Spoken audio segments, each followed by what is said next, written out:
कब्रिस्तान का भूत। सुधीर लखनऊ में एक ऑफिस में काम करता था। माँ बाप बहुत पहले ही चल बसे थे।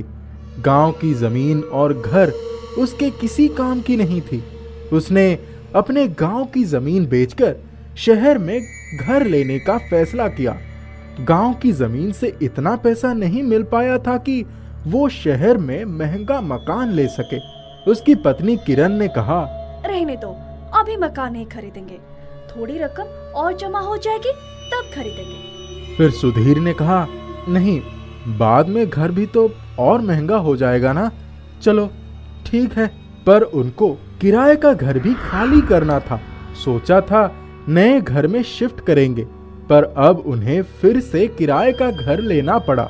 उन दोनों गोमती नगर में बहुत कम लोग रहते थे। सुबह इक्का दुक्का जो दुकानें खुलती भी थी वो 10 बजे के बाद बंद हो जाती थी।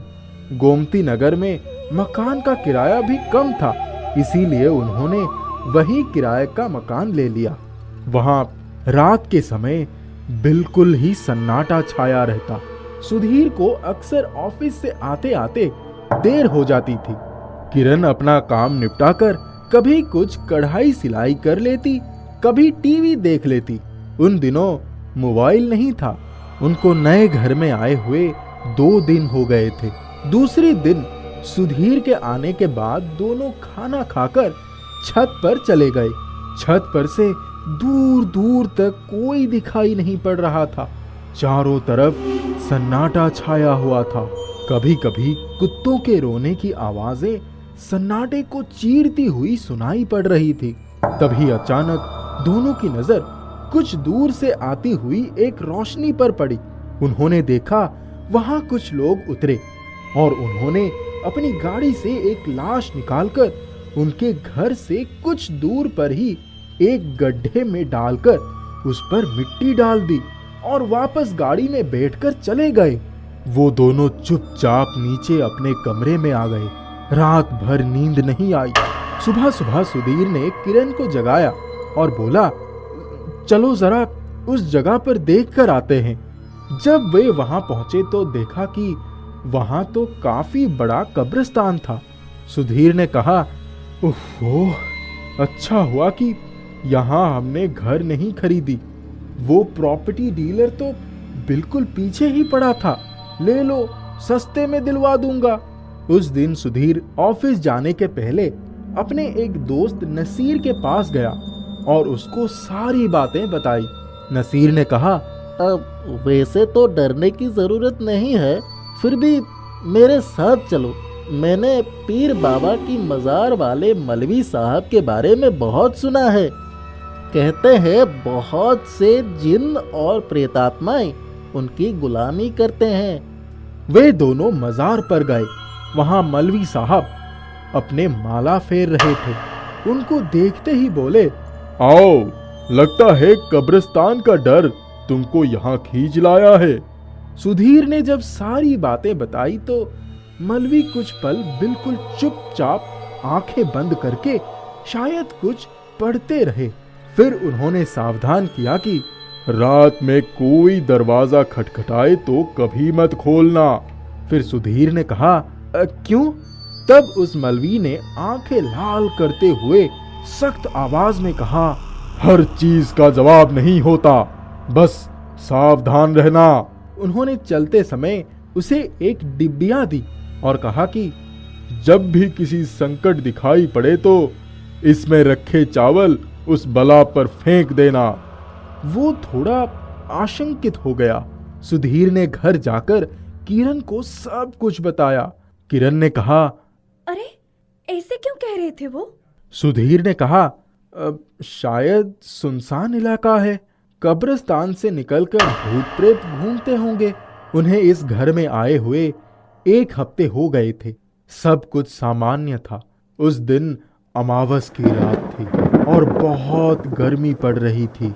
किरण ने अपने कमरे की खिड़की खोल दी। उसने कहा, शायद कुछ राहत मिल जाएगी। रात के 2 बजे थे। अचानक किरण को लगा कि कोई उसकी तकिया खींच रहा है। वो सोते सोते ही बड़बड़ाई, क्या है सुधीर, सोने दो। उसने आंख खोलकर देखा तो सुधीर गहरी नींद में सो रहा था। वो आंखें बंद करके सोने की कोशिश करने लगी। तभी लगा कि छत पर किसी के चलने की आवाज सुनाई पड़ रही थी। वो लेटी रही, फिर कुछ सोचकर खिड़की बंद करने के लिए उठी तो देखा खिड़की के बाहर एक भयानक आकृति वाला कोई खड़ा अपनी जलती निगाहों से उसे घूर रहा था। वो डर के मारे चीखने लगी। इतने में सुधीर की नींद खुल गई। वो बोला, अरे क्या हुआ? फिर किरण ने कहा, खिड़की बंद कर दो। सुधीर ने खिड़की बंद कर दी और कहा, अरे तुम चीखी क्यों थी? तब किरण ने उसको सब कुछ बताया। मुझे तो वहां कोई नहीं दिखा। दूसरे दिन रात को सुधीर जल्दी सो गया था। रात के 2 बजे खिड़की पर खटखटाने की आवाज से किरण की नींद खुली तो पिछली रात की घटना याद करते हुए किरण को पसीना आ गया। उसने तुरंत ही सुधीर को उठाया। सुधीर ने भी आवाज सुनी लेकिन खिड़की नहीं खोला। थोड़ी देर बाद ही लगा कि किसी के जूतों की चरमराहट दूर होती जा रही है। 2-3 रातों से नींद पूरी नहीं हुई थी। किरण चिंता में लेटी रही, आंखें बंद थी। सुधीर सो गया था। उसी समय लगा कि खिड़की फिर से हिल रही है। अब की किरण ने झट से उठकर खिड़की खोल के देखा तो बाहर वही खड़ा था और खिड़की को तोड़ने की कोशिश कर रहा था। किरण ने कहा, तुम कौन हो और क्या चाहते हो? पहले तो वो इतनी जोर से हंसा कि सुधीर भी उठ गया। वो खिड़की तोड़ते हुए बोला, मैं कब्रिस्तान वाला भूत हूँ। तुम लोगों ने उस दिन छत पर से जो देखा था उसका अंजाम तो भुगतना ही पड़ेगा। अब तुम्हारी बारी है। ये कहते ही उसने अपना हाथ बढ़ाया और किरण की गर्दन दबोच कर उसको बाहर खींच लिया। किरण बेबस सी चीख रही थी। तभी सुधीर को मलवी की दी हुई उस डिबिया का ख्याल आया। उसने उसको कहाँ रख दिया था उसको याद ही नहीं था। 5 मिनट लग गए उसको ढूंढने में। फिर वो उसको लेकर दरवाजा खोलकर उसके पीछे भागा। तब तक वो भूत किरण को लेकर पेड़ पर चढ़ गया और चिल्लाया, तुम्हारे हाथ में जो कुछ भी है उसे फेंक दो। सुधीर को समझते हुए देर नहीं लगी कि इस डिबिया में रखे हुए चावल जब तक मेरे पास है ये मेरा कुछ नहीं बिगाड़ सकता। वो थोड़ा ऊंची आवाज में बोला, सुनो, अगर उसको नहीं छोड़ा तो इस डिबिया को तुम्हारे ही ऊपर फेंक दूं। ये कहते हुए उसने अपना डिबिया वाला हाथ हवा में लहराया।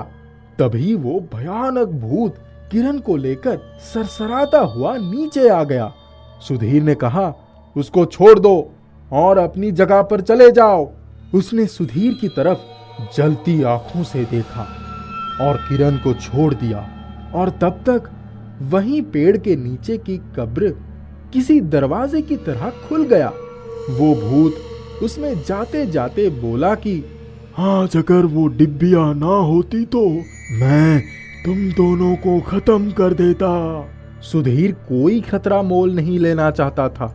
उसके कब्र में जाते ही उसने डिब्बियां खोली और उसमें से कुछ चावल के दाने निकालकर उस कब्र पर फेंक दिया। ऐसा लगा कि कब्र में से 4-5 लोग एक साथ ही भयानक अट्टहास कर रहे हैं। उसकी भयानक आवाज सुनकर दोनों कांपने लगे। रात के अंधेरे में एक तरफ कुत्तों के रोने की आवाज, दूसरी तरफ भूतों का अट्टहास। सुधीर ने डिब्बिया के कुछ दाने बचाकर सारे के सारे कब्रिस्तान के ऊपर फेंक दिए। सारे पेड़ जोर जोर से हिलने लगे। शायद वो भूत अपना गुस्सा प्रकट कर रहा था। अचानक उसकी दर्द भरी कराह चारों तरफ गूंज गई और धीरे धीरे सब कुछ शांत हो गया। सुधीर और किरण ने घर आकर चैन की सांस ली।